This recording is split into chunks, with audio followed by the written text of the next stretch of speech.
And welcome back to the Dean Obeidallah Show. Right now, very happy to have back on the show U.S. Senator Bernie Sanders from the great state of Vermont, chairman of the Senate Committee on Health, Education, Labor, and Pensions. Senator Sanders, nice to see you. Thanks so much for being on tonight. Good to be back with you, Dean. So, first of all, we'll talk about the Middle East, but first of all, you have a hearings on prescription drugs next week, and somehow you got the CEOs of some of these big companies, J, Merck, others, to come over there voluntarily. How did you do that? Oh my! I tell you, Dean, they were so enthusiastic. We just could not control them. They wanted to explain to the American people why they charge us by far the highest prices in the world for prescription drugs. The truth is, obviously, they didn't want to come. Right. One of them did, but the others, we needed to threaten a subpoena. And after we threatened the subpoena, they decided to be better for them to come. In terms of prescription drugs, the issue that we're going to be asking is how does it happen that in some cases, Americans are paying 10 times more for the same exact drug as you can purchase in Canada, Mexico, or in Europe, sometimes even more than that. So the guys that we're having are going to come from Merck. One of the guys is from Merck, and he charges in America $6,900 for the diabetes drug Januvia, okay? And he charges $900 in Canada and $200 in France. $7,000 in the United States, $200 in France. Doesn't make a lot of sense to me. Johnson & Johnson charges Americans with arthritis $79,000 for Stelara, $16,000 in the United Kingdom. Bristol Myers charges Americans patients $7,100 for Eliquis, $900 in Canada. So look, you got an industry which is very powerful, spends a huge amount of money on campaign contributions, lobbyists. They get away with murder, and the result is that 1 out of 4 Americans cannot afford the prescription drugs their doctors prescribe. That's pretty crazy. So we're going to do our best to lower prescription drug costs in America. Is the divergence in price, say Canada or Europe, because of regulations they have in those countries that rein in the prices, or are they just being nice to corporations and screwing us over here in the U.S.? Yeah, but they do, and each country has their own mechanism. But by and large, because all of these countries have national healthcare systems, Canada has a national healthcare system. They have the capability saying, you want us to use your drugs, you're going to have to negotiate with us, and you're not going to be charging us an outrageous price. We, of course, are the only major country on earth not to have a national healthcare system. That's a whole other story. Right. Spend twice as much per capita on healthcare as any other nation, and 85 million or so are uninsured or underinsured. That's a disaster unto itself. But it is part of the reason why prescription drug prices are high. Now, Biden and we tried in the Inflation Reduction Act to begin the process of having Medicare negotiate drug prices. And of course, these companies are going crazy. They've gone to the courts to try to overturn that. Imagine having Medicare negotiating prices with them. Oh, my word. This is the worst thing that you can imagine. Meanwhile, you know, they make tens of billions in profits, give their CEOs millions and millions of dollars in compensation. So we're taking on some really powerful, greedy people. But I think it's long overdue. I agree. And on the idea of healthcare, I heard of this senator who proposed Medicare for all. You may have heard of that. I did too. And why does it look? I get it. It's a tough lift to get Medicare for all. But President Biden's running for re-election, and he needs to give people something inspirational. Why not talk about something like that? At least what you propose as well, bringing down the age for Medicare eligibility. That's a simple step. It's not changing everything. Why not do that in 2024? Something bold that can help the average American, millions of average Americans. Dean, if you promise not to tell anybody. Okay. We're working on exactly that. Look, you can't run for re-election. You know, I think Biden has a reasonably good record to run on, but you need to inspire. What are you going to do in the next 4 years? You're not going to be talking about what you did 3 years ago. Right. Okay. You need something, and certainly dealing with Social Security, dealing with Medicare, expanding benefits, demanding the wealthy and corporations stop paying their fair share of taxes is something that he has got to do. No question in my mind. I agree. I'm chatting with Senator Bernie Sanders. Senator, so last question about prescription drug hearings next week. What do you hope comes out of it? The framework for legislation later, or what? Yeah, we have some legislation in mind. But I think what has got to happen is the drug companies, the greed, the real incredible greed of these companies has got to be exposed to the whole country. Pressure has got to be put on Congress.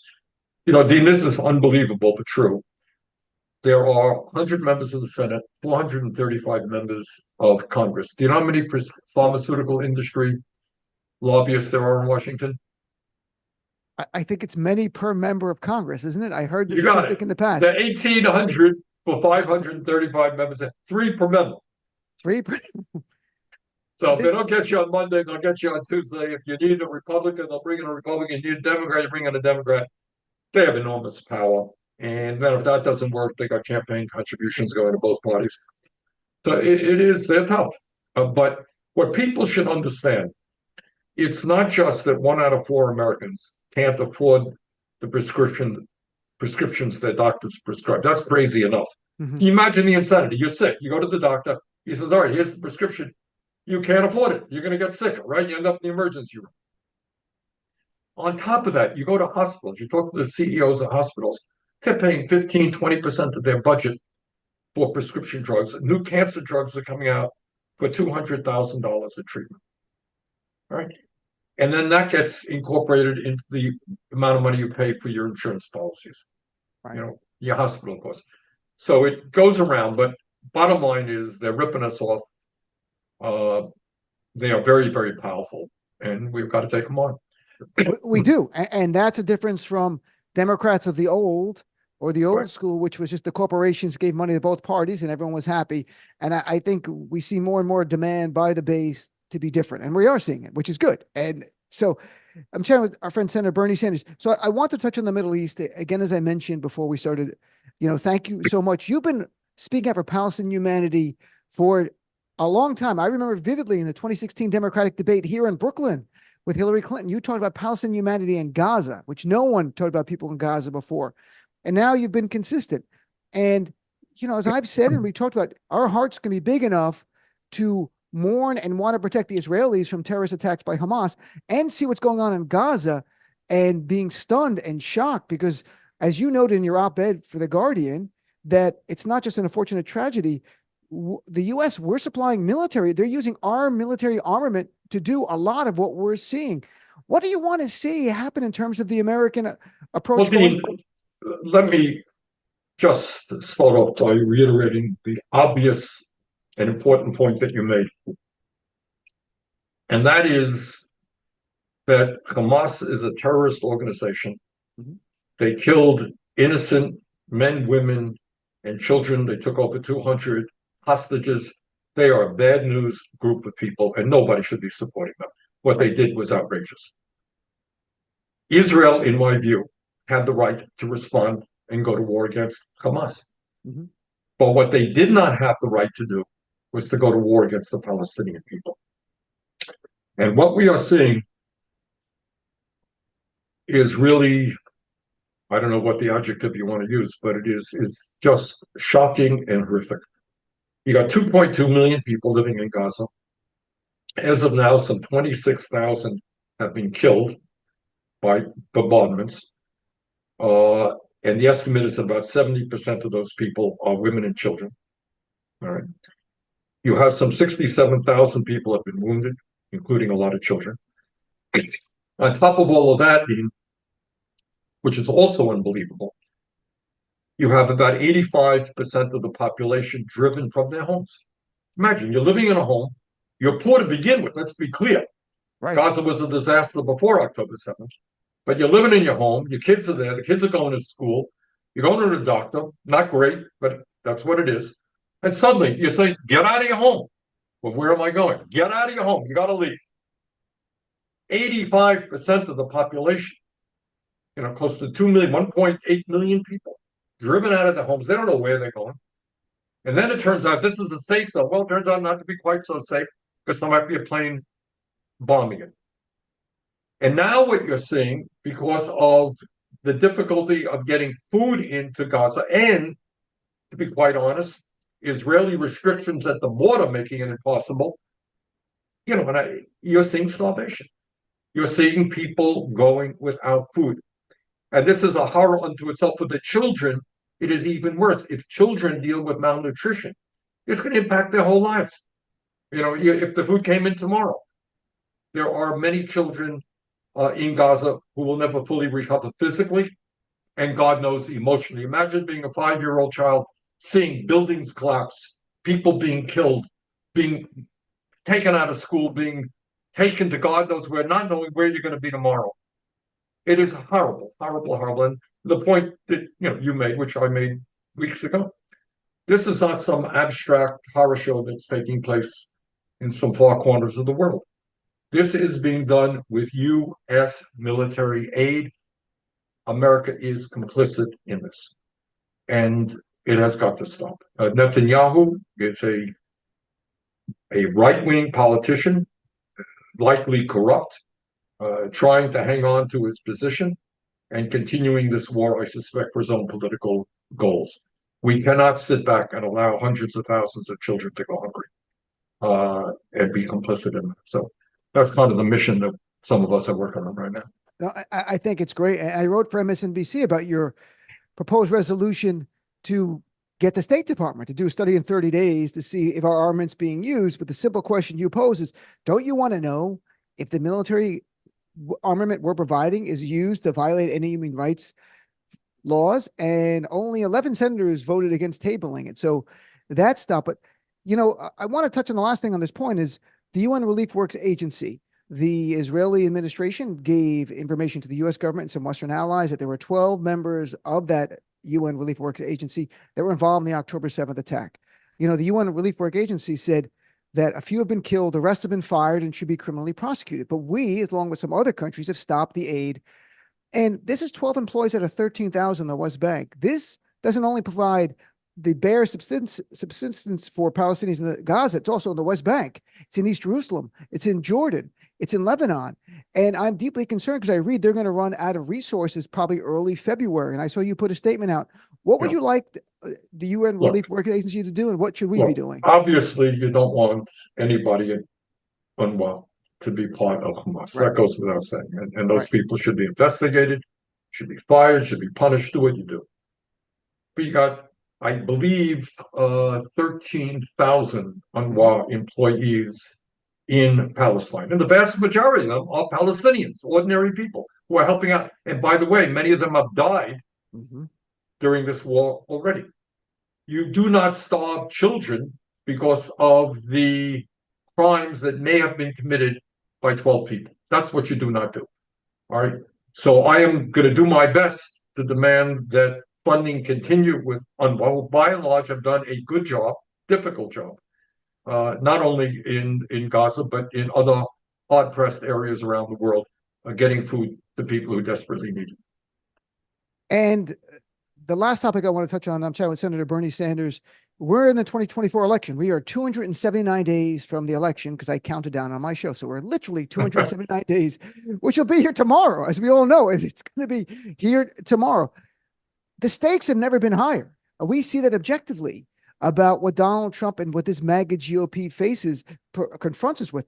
What can we do to get the message out to people who aren't taking it seriously, who don't follow it, or who are saying, well, I don't like Biden because of this policy, like Gaza might be an issue, or it might be student loan debt or something. How do we get them engaged? Well, actually, I'm going to have a meeting tonight with my campaign team to go over just those issues. But excellent. I think the point that you make is a good one. Is anyone going to tell you that the Biden record is perfect, that Biden is doing the right thing in Gaza or in other areas, that everything he's doing is great? The answer is obviously not. I have, among other things, I am disappointed in their approach toward Israel and the Gaza crisis and this UNRWA thing. And I can go on and on. So I have strong differences of opinion with the president. But take a look at the alternatives. All right. And understand that Biden has done a number of good things. There's been no president in American history who's been on a picket line with striking workers, who urge workers who are non-union to join a union. And he deserves a lot of credit for that, as well as many other things. But I think the point is, and I think you are kind of touching on this, is that there are people out there saying, well, I'm not really all that crazy about Biden. I think I'm going to sit it out. Please do not do that. Yeah, Biden is far from perfect. But the alternative is that if Trump is reelected, we will see the foundations of American democracy undermined. He was bad last time. His election denying was just awful in so many respects, and people losing confidence in democracy. He is more bitter right now than he was then. And I think people haven't a clue what could happen. He's given some intimations, but I think most people don't have a clue what 4 more years of Trump would be like. So we got to work as hard as we can and educate young people. Say, young people, working people, old people. All right, you're not happy with your choices. A lot of people say Biden versus Trump, not enthusiastic. I got it. But there is a real difference. And in every sense of the word, Biden is by far the preferable candidate. And I'm going to do everything I can to see that he's reelected. And it really, to wrap up, I mean, it really isn't Trump versus Biden. It's Trump versus American democracy. It's Trump versus reproductive freedom. I said 279 days to the next election. If Trump wins, it could be our last election in our lifetimes that we have a full and fair election. And people think that's over the top. The guy attempted a coup. I don't think it is. I don't think it is. You got a guy who does not believe, we grew up believing in the rule of law. Right. I run against you, you beat me, congratulations, I'll try next time. It's not where he's coming from. And he does not believe in the rule of law. He is a pathological liar. He will use the power of the presidency in ways that no president has ever used it before. So you're right. This is an enormously important election. Nobody in America should sit it out. Well, I appreciate Senator Sanders. It's so great chatting with you. Keep up the good work. And I look forward to next week, following what you're doing with prescription drug CEOs. We got to change that. I'm with you 100%. So thanks, okay. Take care. Keep up the great work yourself. You too. Take care. Bye-bye.